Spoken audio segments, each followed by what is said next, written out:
Welcome. I'm E.G. Marshall.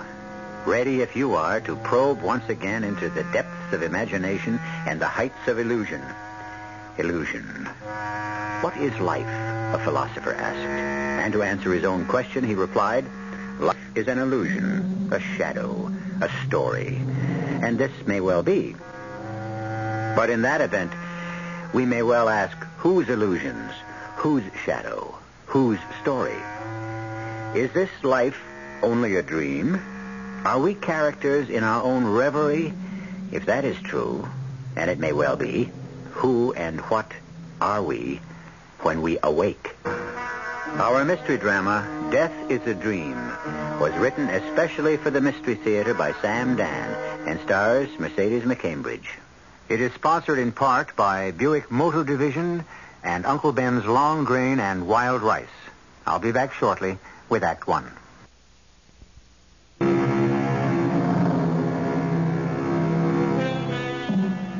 We are such stuff as dreams are made on, and our little world is rounded with a sleep.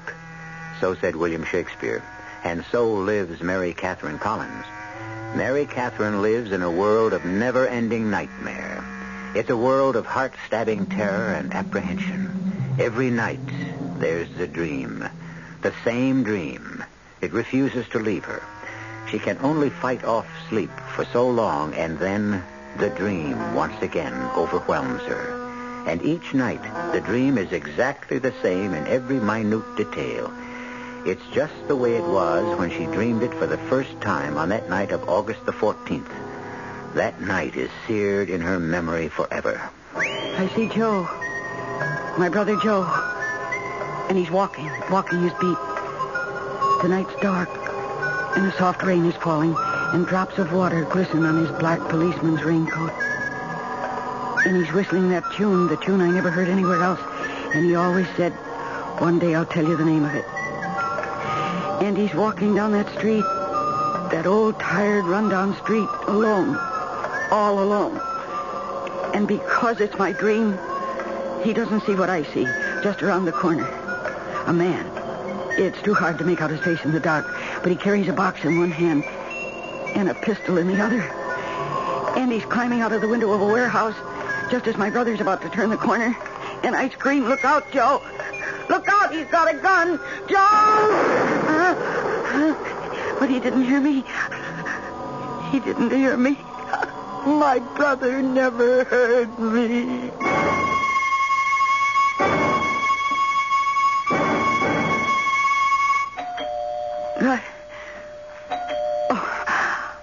Oh, it was a dream. Yes. Hold. Yes, just a minute. Who is it? Mary, it's Frank Miller. Oh. Guess what? What is it, Frank? Come on in. Mary, You're here because of Joe. Yes, Mary. Something has happened to Joe, and you've come to tell me yourself. Mary. Joe is dead. He's dead, isn't he? Why else would you be here at this time of the night? Joe's dead. Yes, Mary. He was killed by some hoodlum who was robbing a warehouse at the end of Water Street. Mary, who told you? I saw it happen. Now, Mary, you must get a hold of yourself. He was shot just as he turned the corner. His revolver was still in his holster. He never had a chance. Joe never had a chance. I know how hard it is, Mary. I saw it happen. Oh, why? Why did I see it happen? I saw it happen as if I were sitting in a theater, and it was all taking place on a giant screen. And from that night on, I saw it happen. Every night I was condemned to relive it again, and again, and again.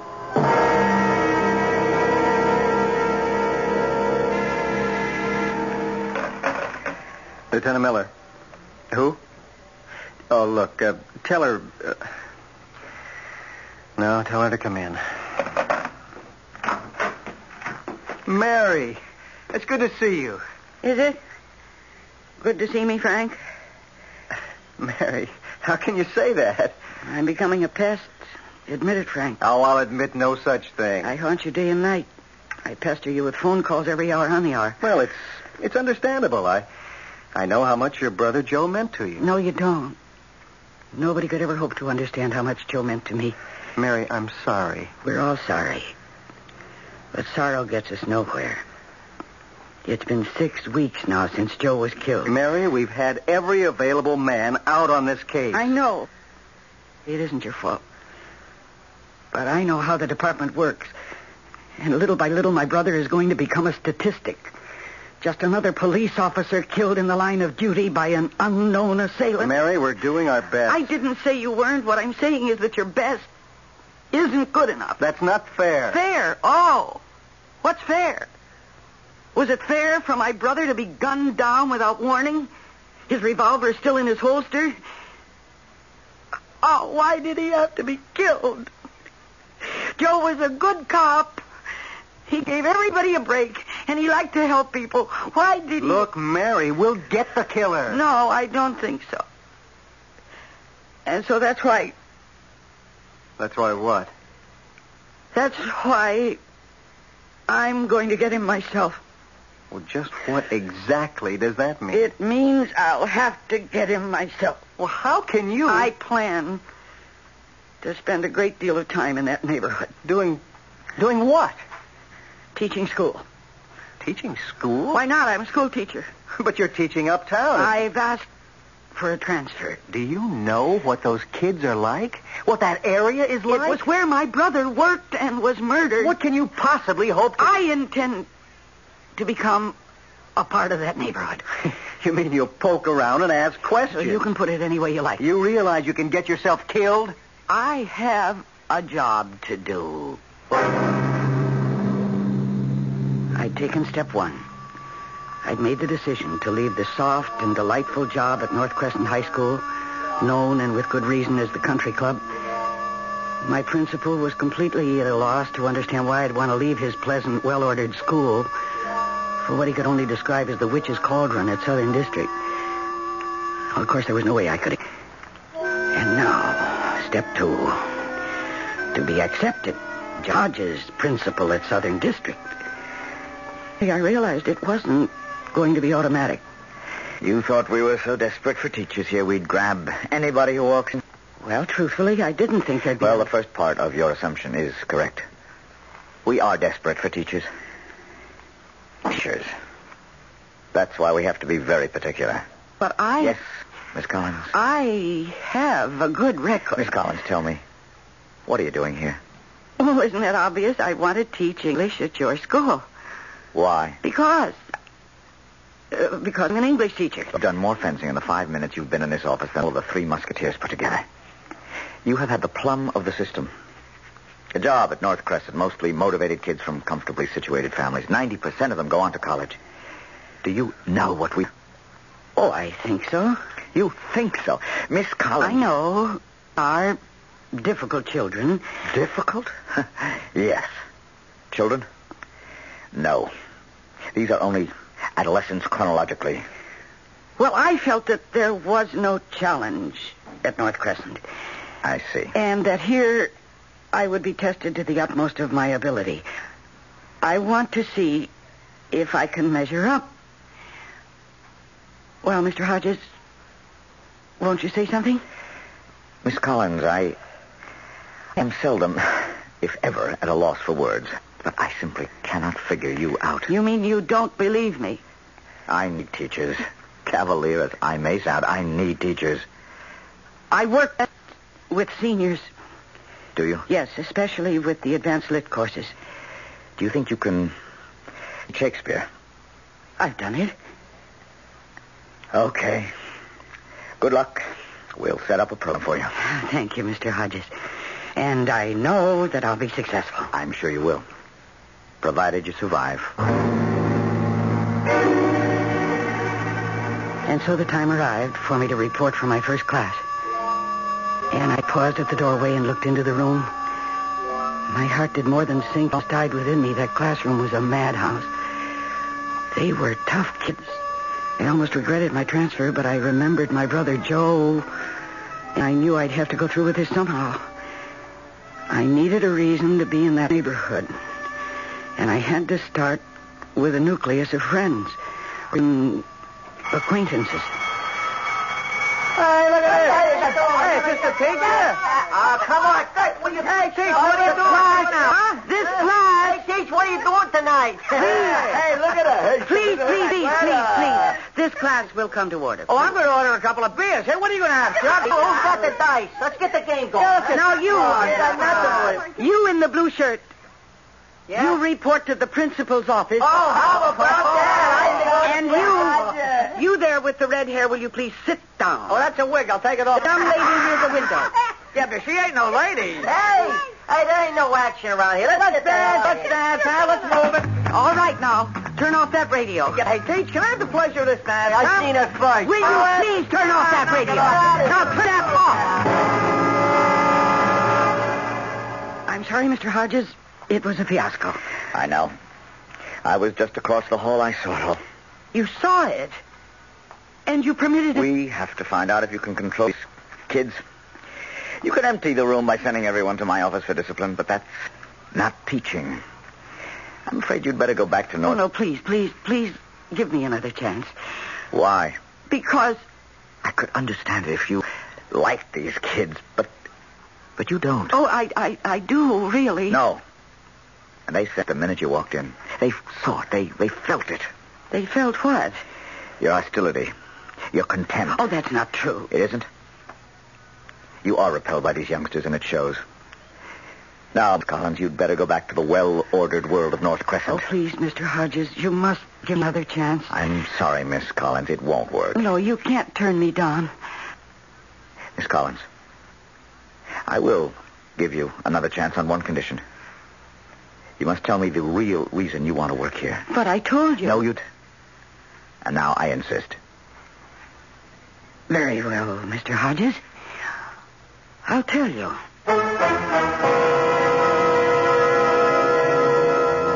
Well, what will Mary tell him? The real reason? If she does, how will he take it? If not the real one, then she needs a reason that sounds convincing. And can she make one up on the spur of the moment? One thing we know, Mary must have the job if she's to have any chance of finding her brother Joe's killer. Well, fortunately, she has a few moments to think about it before I return with Act 2.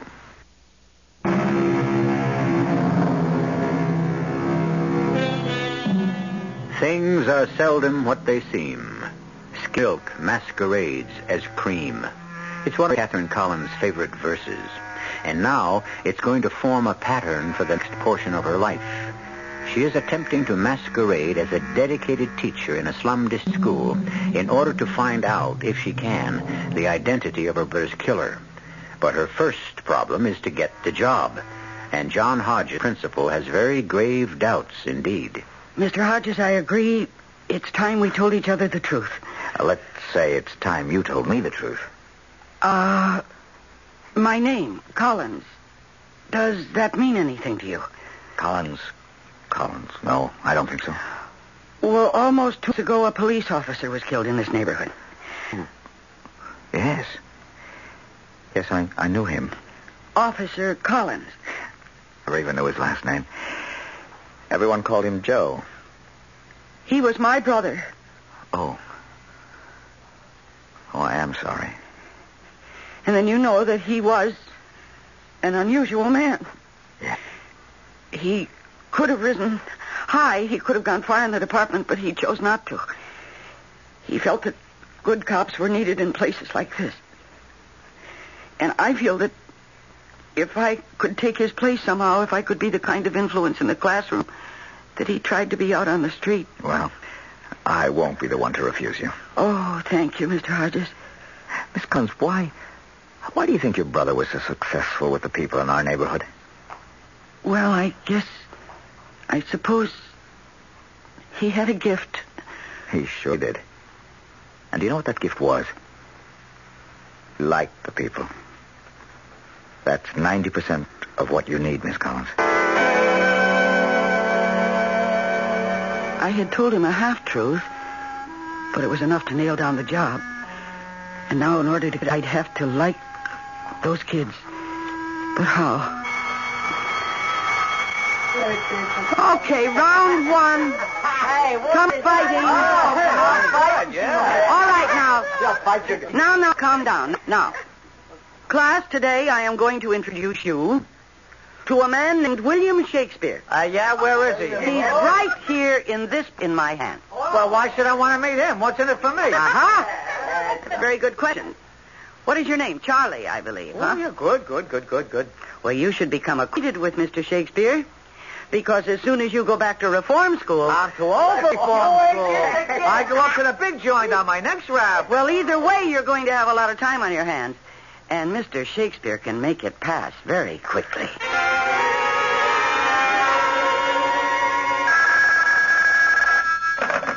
Hello? Mary, I finally tracked you down. Oh, hello, Frank. I didn't know you were going to live down there, too. Well, see, I found this little apartment. It's convenient to the school. Mary, the neighborhood. Oh, I know. Believe me, I know. But people do live here. Mary, what are you doing? You can't go around asking people, do you know who killed police officer Collins? Yes, I understand. Well, then what are you doing? I don't know. Frank, it's just being here. I mean, I could hear something or see something. The department is working on it. You can get hurt. Oh, Frank. What is it? What's the matter? Frank, Mary, is something wrong? I can have a cop over just a second. No, I'm all right. Are you sure?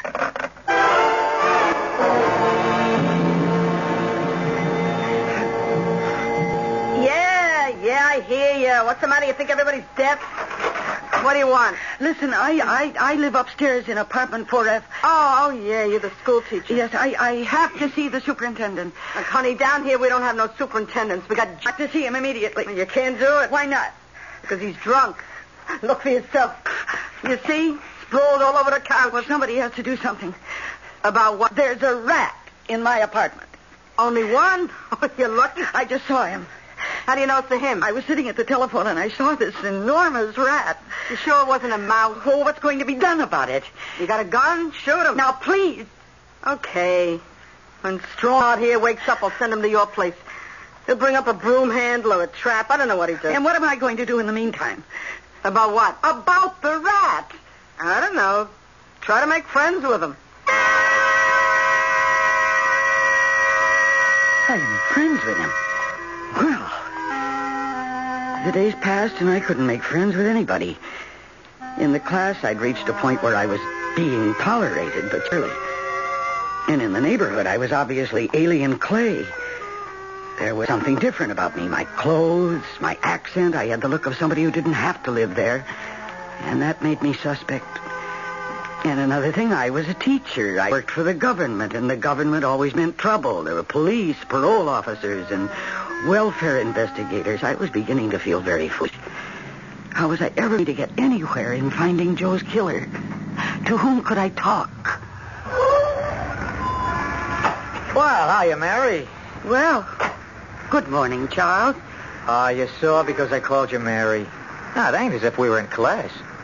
Hey, where'd you get the car? I didn't get it. I bought it. I earned the money, and I bought it.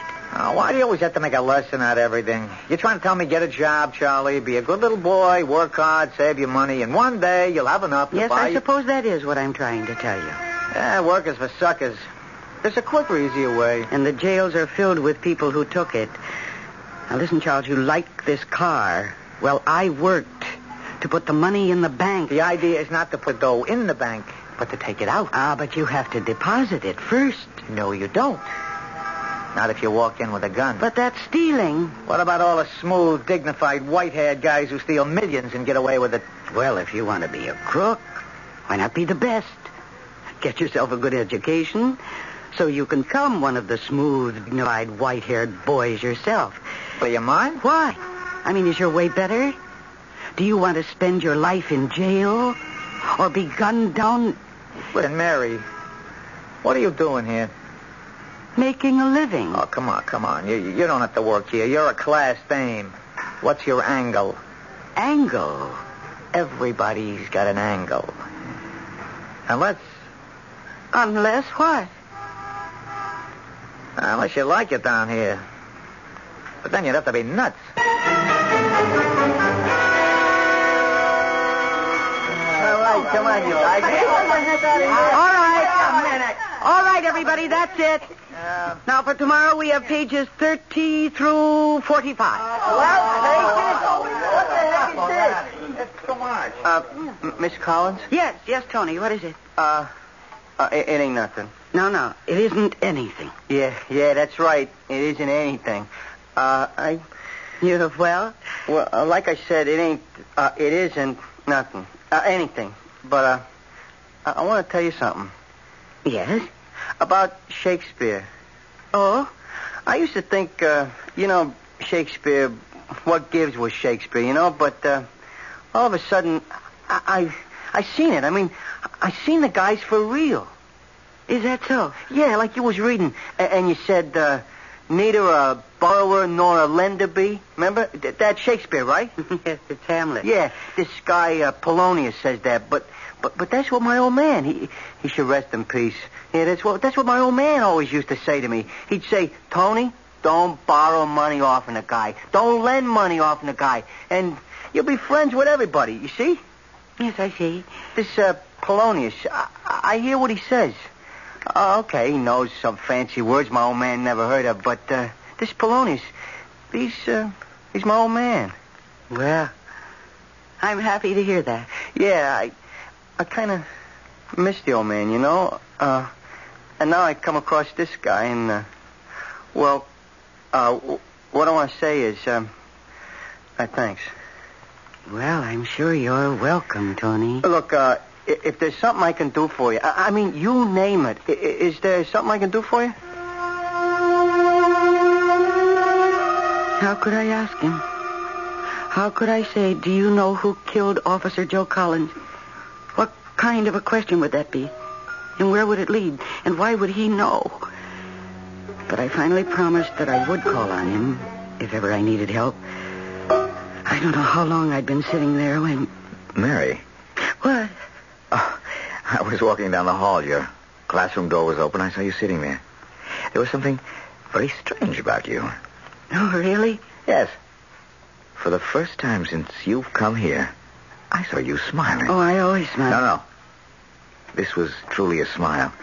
As if it came from the basic meaning of the word itself, which means to be astonished. What happened? Well, I think I just taught somebody something. And you're starting to get an inkling of the reason why your brother Joe worked down here. I think so.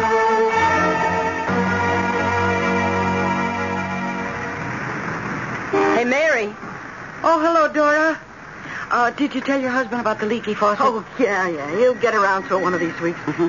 Now, tell me if I'm talking out of turn. Are you on the lam? Oh, what do you mean? Oh, you know what I mean, kid.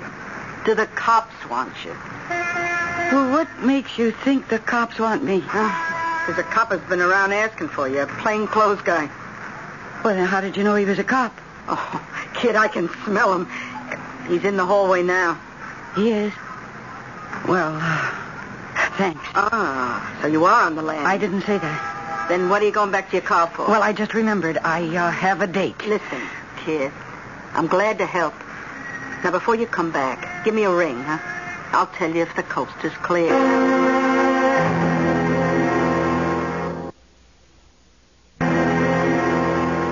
Of course, I knew it was only Frank. But I acted on the spur of the moment, and acted is exactly the right word for it. And Dora spread the word. The implication was that I was sort of hiding out down here. And instantly, my status changed. People no longer stopped talking when I passed by. I was no longer given guarded attention when I walked into a shop. Evidently, now I belonged. But I was getting no closer to my objective.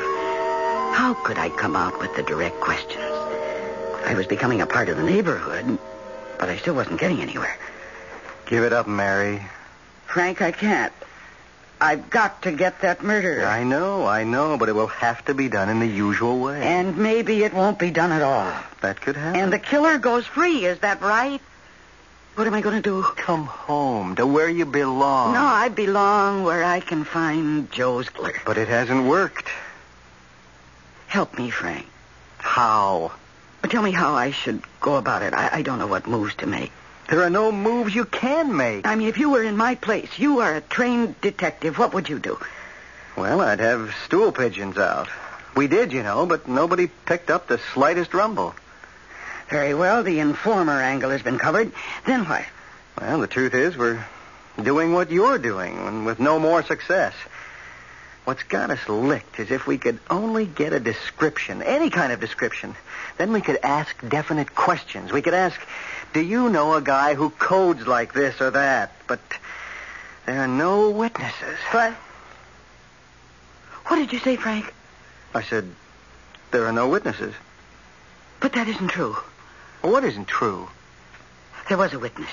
Mary, what are you saying? There was a witness. There was a witness.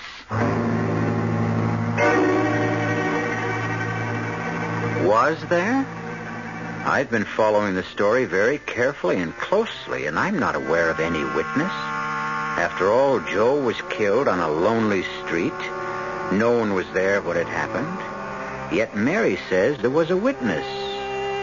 Oh, yes, of course there was. Can you figure out who? It should take you more than a few moments, and by that time, I shall return with Act 3. Joe Collins was killed in the line of duty. He was walking along a deserted street late one rainy night, doing his job, walking his beat. Someone shot him down and fled, and 2 months have gone by, and the police are no nearer to catching the killer than they were the night it happened.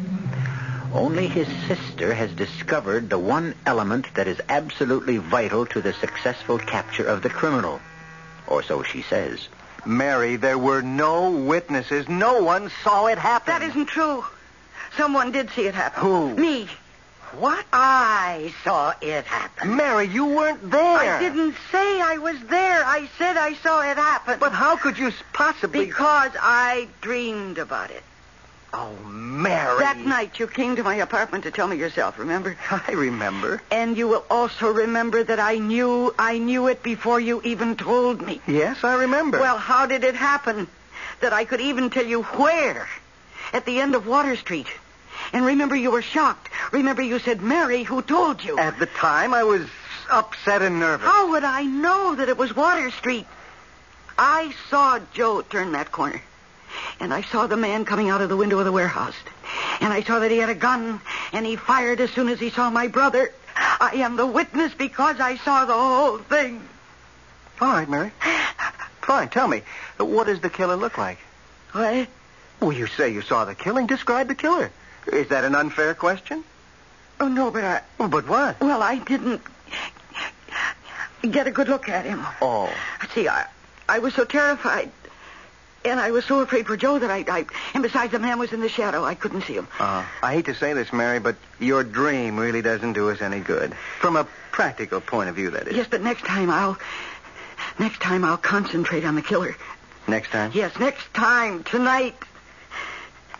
Every night I dream this dream, Frank, every night. And this time I'm not going to fight it.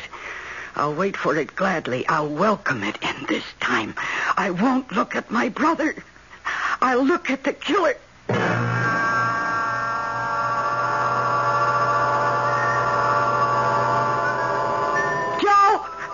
Joe, look out. He's got a gun. Joe! Joe!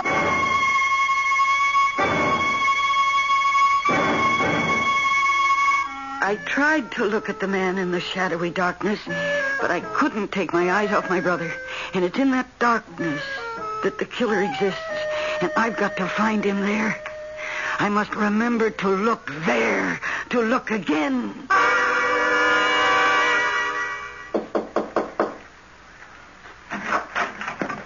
You sent for me, John? Oh, I'm sorry. I didn't know there was anyone here with you. Hi, Tooch. Well, what's the trouble? You'll have to go to the police station and identify your car. Why?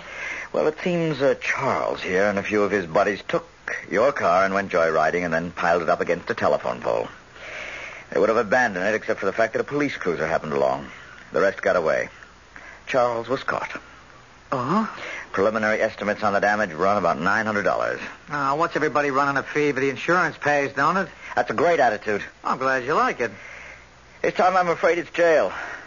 I've given up on you, Charles. Oh, you're breaking my heart. Oh, why does Charles have to go to jail?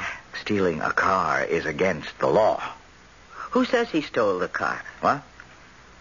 Who says he stole the car?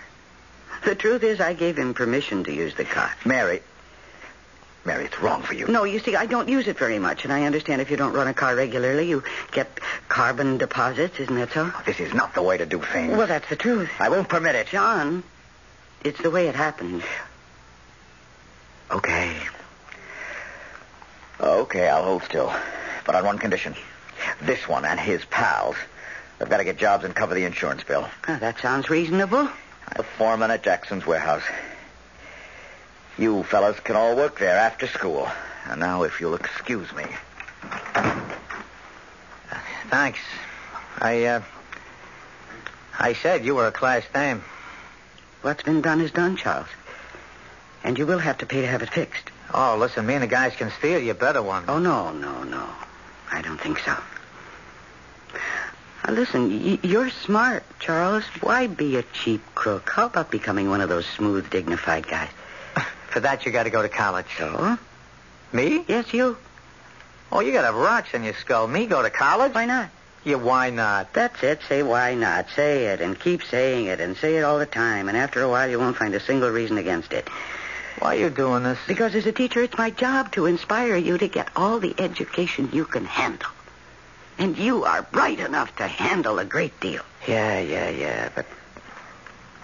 Why'd you get me off that stolen car rap? Oh, that? Yeah, I can't figure it. Nobody ever done nothing for me before. I mean, zilch, zero, nada. Well, isn't it a better world when people try to help each other? Yeah, sure. All right, what can I do to help you? Oh, someday I might ask you some questions. Questions? Like what? Well, like, would you know a certain person? So ask. What do you want to know? Well, I don't know yet. But when you find out, you'll ask, won't you? Oh, yes. I'll ask.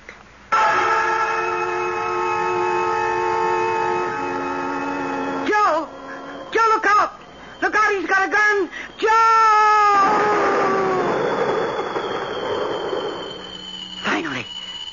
Finally, something happened. In the dream, I saw the man. Clearly. For the first time. Not his face, I didn't get the chance. But I saw his body. I saw his body clearly defined in the shadow. He was young. Young even as some of the kids in my own classes. And he was slim, almost thin. And he was tall. And tomorrow night I'll concentrate on his face.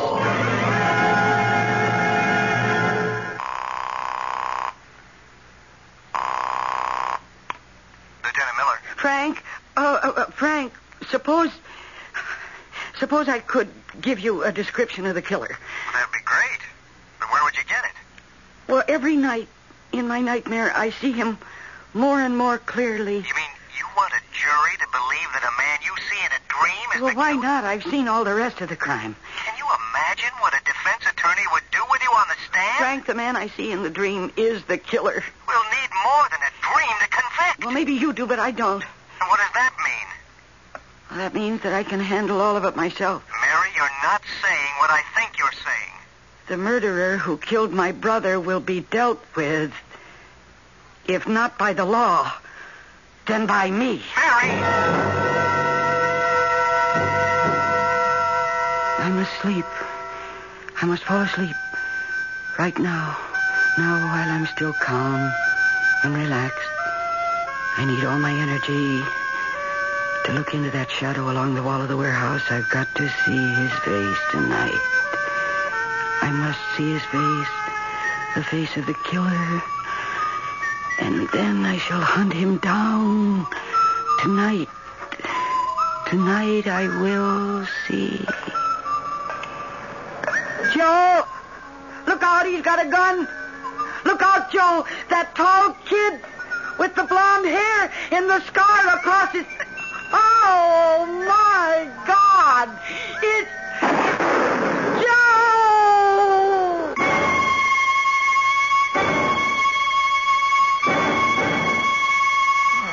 Hey, will you come out? Just a minute. Wait a minute. I just got the... Charles! Yeah? Charles, I wonder, could you stay after class for a few minutes? Yeah, right on, Hey, Chief. what are you going to stay after, Charlie? Knock it off. Charles.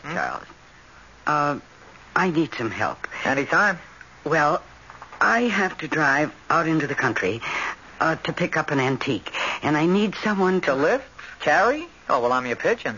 We're going to get back early. It's just that I got a date. Who cares? If she don't like it, I can get somebody else. I've always been independent with dames. And I'm sure you can afford to be, with that blonde hair. And even that scar makes you look handsome. Well, are you ready? Sure. Oh, listen. Oh, I'm glad I found you, Mary. You have a telephone call in my office. His name is Frank. He said it's of vital importance. Mary. Oh, Mary, you don't know how I prayed for this day. What is it, Frank? We got him, Mary. We got him. You got who? Well, who do you think? The killer. The man who murdered your brother. But that's... That's what, Mary. Do you realize what I've just told you? We got him. Are you sure? It's ice cold. He was arrested in a stick-up at Larson City, just north of here. We checked his gun, and ballistics says it's the same one that fired the slugs that killed Joe. But what? To ice the cake, he even confessed. he did. Yes, funny. You know, if we'd only known what he looked like, he would have been a cinch to pick up. If only there'd been a witness. He's tall, thin, long blonde hair, and a funny little scar. Oh, Frank. What is it? Oh, thank you, Frank. Oh, thank you. Well, I suppose you'll be leaving us now. Leaving you? Why do you say that?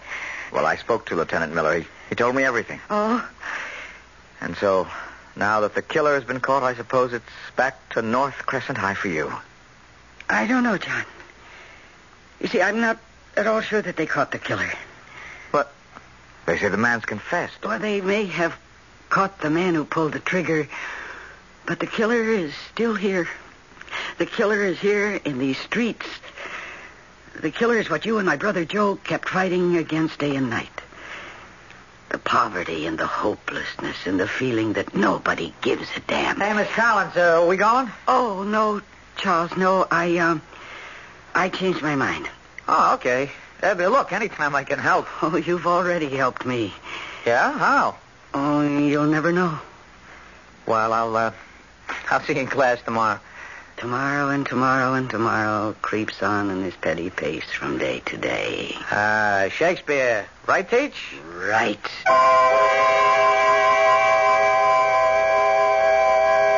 Tomorrow.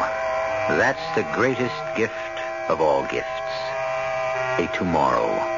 And Mary Catherine Collins will make sure of that by working today and every day with the kids that Joe loved so much. How fortunate a man Joe was.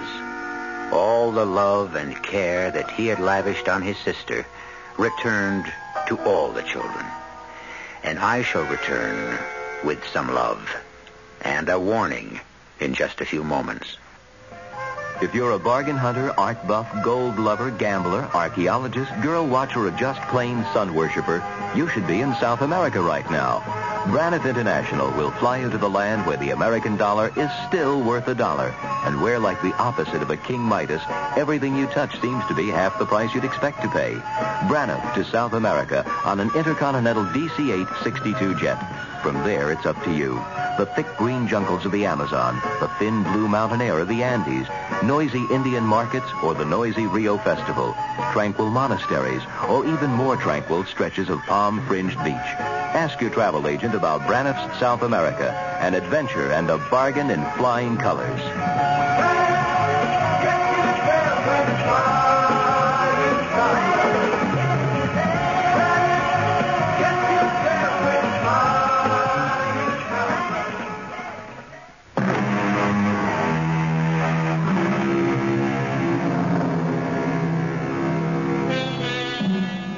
the dream the extension of reality? Who can say? It was given to Mary to dream of her brother's death. Why? And to see the face of his killer. The true face. Not the visage of a man, but the entire countenance of society. The crucible wherein the killers are formed. Here is also a crucible, and we form one of these stories for you 7 times a week. Our cast included Mercedes McCambridge, Michael Wager, Bob Caliban, Jack Grimes, and Bryna Rayburn. The entire production was under the direction of Himan Brown. Radio Mystery Theater was sponsored in part by Anheuser-Busch Incorporated, brewers of Budweiser. This is E.G. Marshall inviting you to return to our Mystery Theater for another adventure in the macabre. Until next time, pleasant dreams.